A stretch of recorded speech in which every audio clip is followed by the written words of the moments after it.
آج کے دور کے اندر کہاں کیا بے ادبی ہو رہی ہے، اس کا محاکمہ کوئی کرے یا نہ کرے، آپ اپنی آنکھوں سے دیکھیں گے کیا ہوتا ہے۔ اللہ تعالیٰ نے قرآن میں بتایا، حضور کے رشتے کا چچا تھا ابو لہب، جب آقا علیہ السلام نے اللہ کی طرف لوگوں کو بلانا شروع کیا،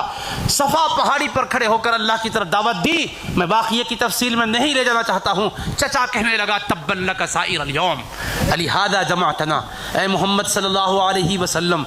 آپ کے لیے دن بھر ہلاکت ہو کہ آپ نے اس کے لیے ہم کو جمع کیا ہے کہ اللہ کی طرف بلائیں، ہم آپ کی دعوت کو نہیں قبول کرتے۔ ابو لہب حضور پر اعتراض کیا اور اللہ نے حبیب آپ جواب دیجئے نہیں کہا، جیسے میں نے ابھی کچھ دیر پہلے بتایا، جب بھی سابقہ نبیوں پر اعتراض ہوا نبیوں سے جواب دلوایا گیا، ہمارے آقا پر جب بھی کسی نے اعتراض کیا اللہ نے جواب دیا۔ اللہ جواب کیا دے رہا ہے؟ تبت یدا ابی لہب و تب، ابو لہب کے دونوں ہاتھ ٹوٹ جائیں، ابو لہب تو برباد ہو ہی گیا، ما اغنى عنہ مالہ وما کسب، اس کا مال اس کے کام آیا نہ اس کی کمائی کام آئی، سیصلی نارا ذات لہب، دہکتی ہوئی آگ کے شعلوں میں عنقریب جائے گا، وامرأتہ اس کی بیوی بھی جائے گی، حمالۃ الحطب جو لکڑیوں کا گٹھا اٹھائے پھرتی ہے، فی جیدہا حبل من مسد اس کی گردن میں کھجور کی بٹی ہوئی رسی ہوگی۔ اللہ نے اس کی مذمت میں پورا ایک کامل سورہ نازل کیا، اور ہوا کیا معلوم؟ وہ کہیں نہیں جاتا تھا، اس کو معلوم ہے کہ میرے بارے میں یہ کہا گیا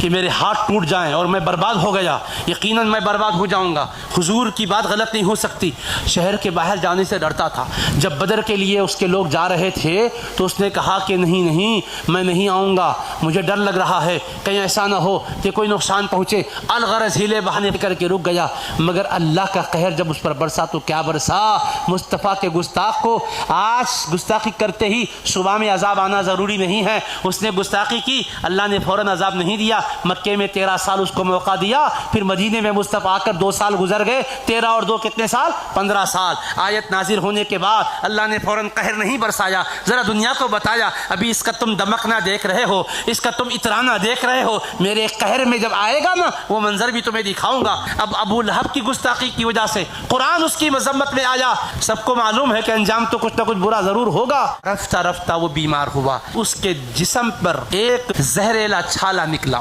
اور وہ پھیلتے پھیلتے پورے جسم میں پھیل گیا، اس کی وجہ سے اس کے جسم سے بدبو آنے لگی، جدھر سے دیکھے پیپ بہنے لگی، ادھر سے پیپ بہ رہی ہے، ادھر سے پیپ بہ رہی ہے، رفتہ رفتہ اس کا گوشت گل گل کے سڑنے لگا۔